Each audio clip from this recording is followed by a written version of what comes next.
जी knowledge होई नहीं तो बंदा हम साढ़े को इन्नी गुरु ने कृपा की हुई आ, असी तो उत्थे ही बैठे अभी तो नहीं गए समान में चढ़े। हालांकि असं कह रहे नहीं भी मैं तो हाले तक मूर्ख ही हाँ, हाल तो मैंने कुछ नहीं पता। तुसी सच जानो जितना मर्जी ज्ञान हो जाए, उपरलियां दे सामने तो असीं मूर्ख कीड़े हाँ, वो तो सानू समझ आ तेन तो अकल ही नहीं, धेले की अकल नहीं देनी। हाल तो हम धेले की अकल भी नहीं आई हैगी, नाले इन्नी कथा भरती हले भी करे मूर्ख, कोई समझ नहीं, बड़ा कच्चा आदमी। प्यो कदे पुत की तारीफ नहीं करता होंगे, उन्हें पता है बिगड़ जूगा फिर, हमें कुछ नहीं है। इस करके सतगुरु महाराज सच्चे पातशाह कहते ने, छेवें पातशाह महाराज हुण इस तरह ही महाराज जी सजे हुए ने कीरतपुर साहब संगत दे विच बाबा सूरजमल जी, हरि राय जी, छेवें पातशाह साहिबजादे बैठे। महाराज ने अच्छे ढंग नाल बुलाया उन्होंने, पुत्र जी उरे आओ, असी इन्हां नूं योग जानते हुए नानकार जी दे हुक्म नाल गद्दी दे रहे हैं, तुसीं कल नूं इतराज ना खाओ। मैं नहीं चाहता कि पृथ्वी उनको बाद रौला पाऊं और दूजे भी रौला पावे, कोई ये नहीं मैं चाहता। देखो बाबा सूरजमल जी छेवें पातशाह की अंश मंश उन्होंने साहिबजादियां ने एक बड़ा सुंदर बचन खड़े हो गया, कहते पिता जी गुरता गद्दी तां नहीं असीं इच्छा करते, सानू सिक्खी दे दो। महाराज जी ऐं खड़े होके उतर के थले जाके संगत विच अपने पुत्र नूं गल नाल ला, घुट के गल नाल लाया, दोवां पुत्रां नूं कहते बस मन ठंडा हो गया। उत्थे एक वचन कहा सूरज प्रकाश विच, सिक्खी के अधीन है गुरता गद्दी।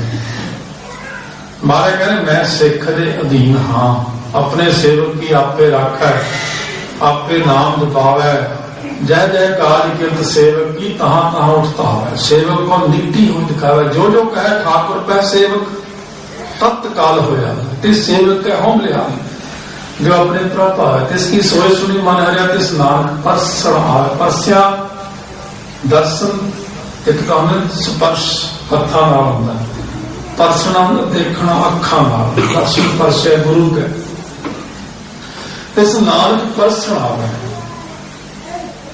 सतगुरु महाराज जी ओह जे सिख नूं परसण आउंदे ने, देखण आउंदे ने भी आ मेरा सिख, ये मेरा बेटा। छेवें पातशाह खुश होकर कहने लगे, अच्छा मन जित लिया, खुश करता सानू, अच्छा गुरता गद्दी मुड़ के इसे घर च फिर आ जाएगी। उन्होंने ही भराता जी नौवें पातशाह, फिर सतवें, फिर अठवें, फिर नौवें पातशाह ही उन्होंने भराता जी सीगे।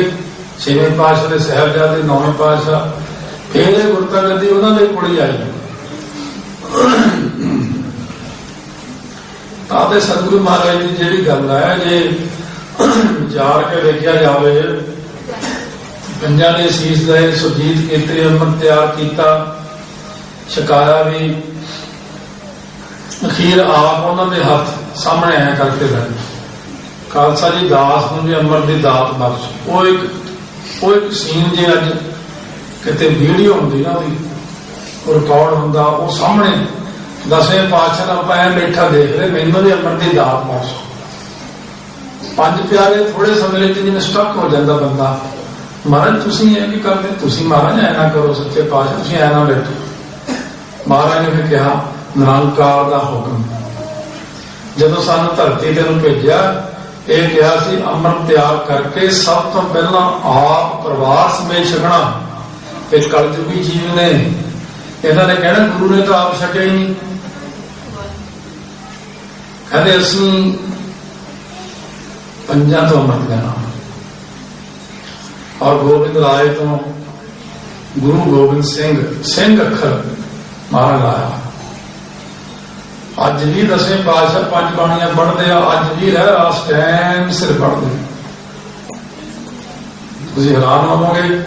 सूरज की अद्धी टिक्की खड़ी होती है जो सचखंड में रह रास शुरू हो जाती है, आप पता लेट पढ़ते हैं सारे,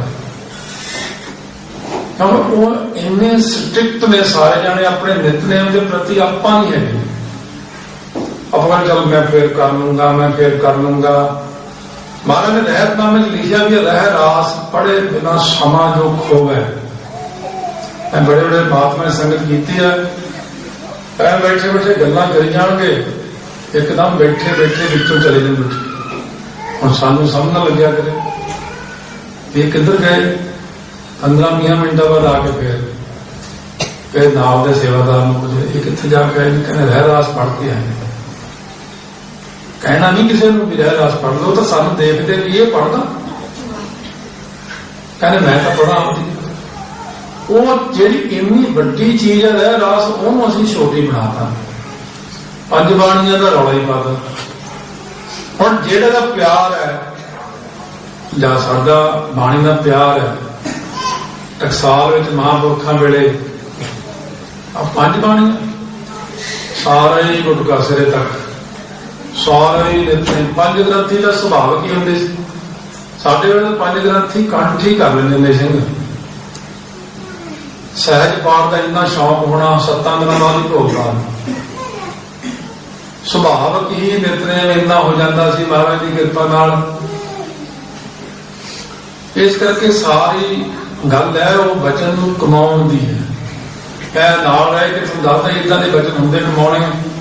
शाम के 6 बजे बसां सारियां बंद हो गई, मिहनत की गल बुला भी सेवादार भज्या, तेन बुलाया, चलो खड़ के फतेह बुलाई।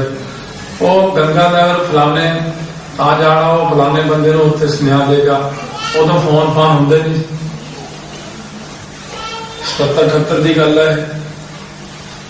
उन्होंने सुनेहा दे के मिलना, संगत बैठी सी। और मैनूं तो सारी पता सी, मैं जो मोड़नी गल करती, कटनी गल की जी करनी नहीं होंगी। मैं कहा जो बसा तो हम बंद हो गई, कहते चल कोई नहीं खड़ जा इतने सोच रहे। वो जो बैठे सी 8-10 जाने आए, संगत चली गई। कहते उरे आ, तो इतों 7 बजे नहीं कहा गया, क्यों जवाब दिता तुमने? 7 बजे कहता होंगे अगे तो ध्यान रखी, बेशक बसा बंद हो जाए, बेशक तू 7 बजे कह पैसे फड़ गेड़ा कट के वापस आके फिर कह कि बसा तो बंद है। ये चीजा उतों रह के सीखने कई कहते साधु की अष्टपदी है, संत की अष्टपदी है, ब्रह्म ज्ञानी की होए। कहते संगत करो ना तो पानी काढ़ना फिर शरीर च उन्होंने थर थर कंबन लाते हैं। अंतर जानता ही नहीं, बहुत भी बंदे की अंदर की गल पहला दस देंगे। ताइयों तो असं ऐ खड़े हो, सारा पता होंगे भी की चाहता, की करता, कितने सोच। उन्होंने इको गल कहनी, जो मन खड़े का भी गलत पासे चले गया, ऐ खड़े तो कहना की है कुछ नहीं जी, उत्थे ही सैट कर देना। बस हर बंदे को कंट्रोल करना जानते नहीं।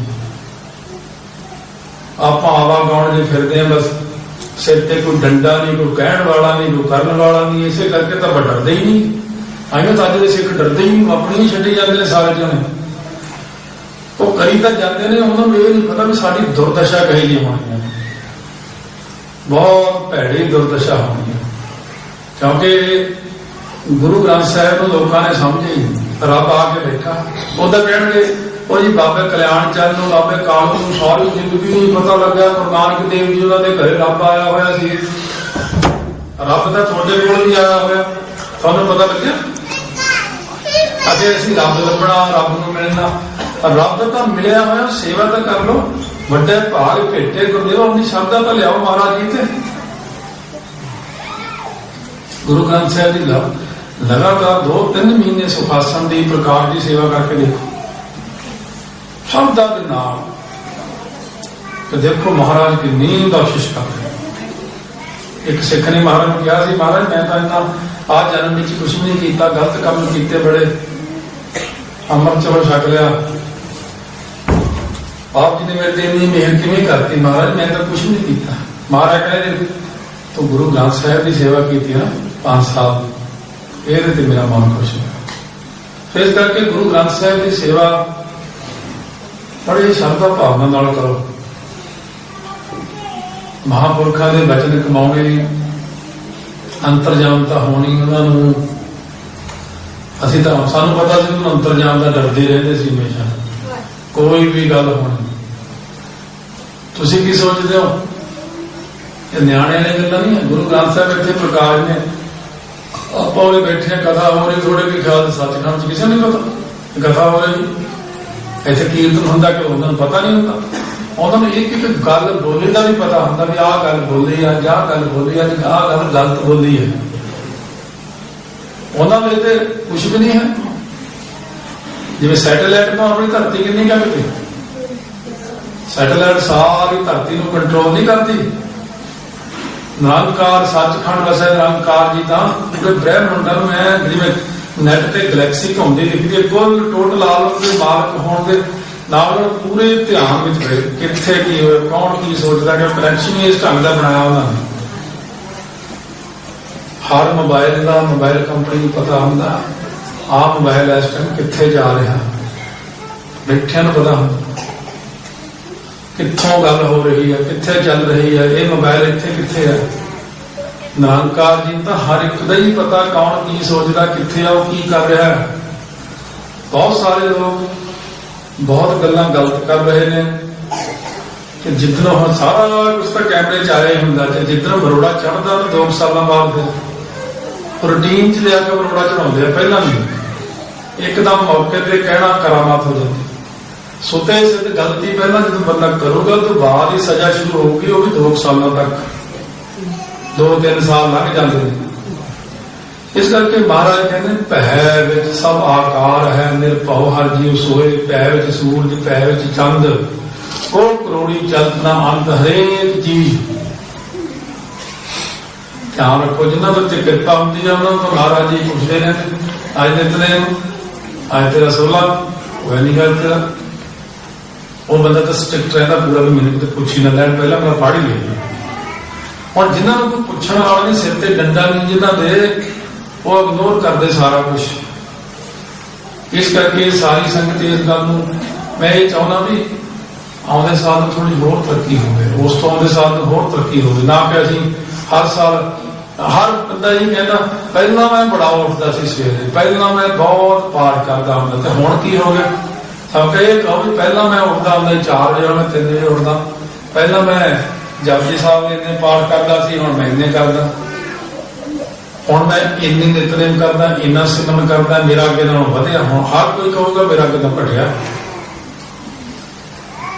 ਉੱਥੇ ਯਕੀਨ ਨਹੀਂ ਖੜਾ ਜਾ ਕੇ, ਜਿਨ੍ਹਾਂ ਦਾ ਯਕੀਨ ਖੜਾ ਉਹ ਹੋਰ ਹੀ ਹੁੰਦੇ ਨੇ ਅਸਲ ਵਿੱਚ। ਜਿਨ੍ਹਾਂ ਦੇ ਯਕੀਨ ਖੜੇ ਨੇ ਪ੍ਰਮਾਤਮਾ ਤੇ, ਤਾਂ ਪ੍ਰਮਾਤਮਾ ਨੂੰ ਸੁੱਟਣ ਲਈ ਮਜਬੂਰ ਕਰਦੇ। ਭਗਤ ਰਵਿਦਾਸ ਜੀ ਵਰਗੇ ਜੋੜਾ ਬਣਾਉਣਾ, ਸੰਤਾਂ ਨੂੰ ਤੁਰੇ ਬਾਬਾ ਜੀ ਜੋੜਾ ਪਾ ਲਓ, ਆ ਸੰਤਾਂ ਨੇ ਅੱਛਾ ਰਾਮ ਚਿੰਤਾਵੇ ਕਹਿ ਕੇ ਚਲੇ, ਕੋਈ ਪੈਸਾ ਨਹੀਂ, ਫੇਰ ਪਾਤਾ। ਭਗਤ ਨੇ ਵੀ ਨਾਲ ਏਦਾਂ ਦੀ ਰੱਬ ਨੇ ਦਿੱਤੀ, ਇੱਕ ਕੌਲੀ ਪਾਣੀ ਦੀ ਭਰ ਦਿੱਤੀ, ਉਹ ਵੀ ਪੀ ਲੈਂਦੀ ਹੈ, ਤਾਂ ਵੀ ਰਾਮ ਰਾਮ ਜਪੋ। 4 ਦਿਨ ਭੁੱਖਿਆ ਲੰਘ ਗਏ, 5 ਦਿਨ ਲੰਘ ਗਏ। ਹੁਣ ਫਿਕਰ ਕਿਹਨੂੰ ਹੋਇਆ? ਪਰਮਾਤਮਾ ਨੂੰ। ਸਾਰੀ ਦੁਨੀਆ ਰੱਜ ਦੀ ਰੋਟੀ ਖਾਂਦੀ ਆ, ਨਾਸਤਕ ਖਾਂਦੇ ਨੇ, ਉਹ ਮੇਰਾ ਭਗਤ ਭੁੱਖਾ ਬੈਠਾ। ਪਰਮੇਸ਼ਰ ਨੂੰ ਫਿਰ ਉਹ ਕੁਛ ਕਰਨਾ ਪੈਂਦਾ, ਫਿਰ ਉਹਦਾ ਅਰੇਂਜਮੈਂਟ ਕੀਤਾ। ਜੇ ਤੁਸੀਂ ਬੰਦਗੀ ਵਾਲੇ ਸਿੱਖ ਹੋ, ਜੇ ਭਗਤੀ ਵਾਲੇ ਹੋ, ਜੇ ਤੁਸੀਂ ਭੁੱਖੇ ਬਹਿ ਕੇ ਰੱਬ ਤੁਹਾਨੂੰ ਬਹਿਣ ਨਹੀਂ ਕਰੂਗਾ, ਤੁਹਾਨੂੰ 2, 3, 4 ਦਿਨਾਂ ਬਾਅਦ ਫਿਰ ਉਹ ਖੋਲੇ ਆ ਕੇ ਖੜ ਜੂਗਾ, ਕੀ ਚਾਹੀਦਾ ਮੇਰੇ ਪੁੱਤ ਨੂੰ, ਕੀ ਚਾਹੀਦਾ। ਉਹ ਜਦ ਹੀ ਦੇ ਦਿੰਦੇ ਕਰੀ ਪਰਖ ਚ ਪੂਰਾ ਇੱਕ ਵਾਰ ਮੇਰੀ ਪਰਖ ਹੈ, ਪੂਰੀ ਪਰਖ ਤੋਂ ਬਾਅਦ ਕਿਰਪਾ ਕਰ। ਆਪਾਂ ਮਾੜੀ ਜੀ ਗੱਲ ਤੇ ਡੋਲਦੇ, ਮਾੜੀ ਜੀ ਗੱਲ ਤੇ ਫਿਰ ਡੋਲ ਜਾਂਦੇ ਹਾਂ। ਨਿਸ਼ਚਾ ਤੁਹਾਡਾ ਹਰ ਵਕਤ ਡੋਲਦਾ ਹੀ ਰਹਿੰਦਾ, ਨਿਤਨੇਮ ਘਾਟ-ਬਾਤ ਹੁੰਦੀ ਰਹਿੰਦੀ ਹੈ। ਇਹਨਾਂ ਚੀਜ਼ਾਂ ਦੀਆਂ ਕਮੀਆਂ, ਬੇਸ਼ੱਕ ਉਹ ਕੋਈ ਗੱਲ ਬਚਨ ਚਾਹੇ ਇੰਨਾ ਕੁ, ਚਾਹੇ ਉਹ ਬਹੁਤ ਵੱਡਾ, ਬਚਨ ਤਾਂ ਬਚਨ ਹੀ ਹੁੰਦਾ, ਬਚਨ ਨੂੰ ਕਮਾਉਣਾ ਵੱਡੀ ਗੱਲ। ਕਈ ਵਾਰੀ ਛੋਟਾ ਜਿਹਾ ਬਚਨ ਕਰਦਾ, ਤੁਰੇ ਤੁਰੇ ਜਾਂਦੇ ਮਹਾਂਪੁਰਖਾਂ ਨੇ ਹੋਇਆ ਇੱਟ ਇੱਥੇ ਪਈ ਜਾਏ, ਇੱਥੇ ਰੱਖ ਦੇ, ਔਰ ਮੇਰੇ ਵਾਲੇ ਖਾਸ ਗਲਤ ਨਹੀਂ, ਇੱਥੇ ਕਿਹੜਾ ਰਸਤੇ ਪਈ ਹੈ। ਉਹ ਫਿਰ ਵਾਪਸ ਆਏ, ਉੱਥੋਂ ਇੱਟ ਨਹੀਂ ਚੱਕੀ, ਉੱਥੋਂ ਇੰਨੀ ਗੱਲ ਤੇ ਫੇਲ ਹੋ ਜਾਂਦਾ। ਮੈਂ ਕਿਹਾ ਸੀ ਇੱਟ ਚੱਕ ਦੇ, ਇੰਨੀ ਗੱਲ ਤੇ ਫੇਲ ਹੋ ਗਈ। ਮਹਾਰਾਜ ਨੇ 2 ਟਾਈਮ ਲੰਗਰ ਕਰਨਾ,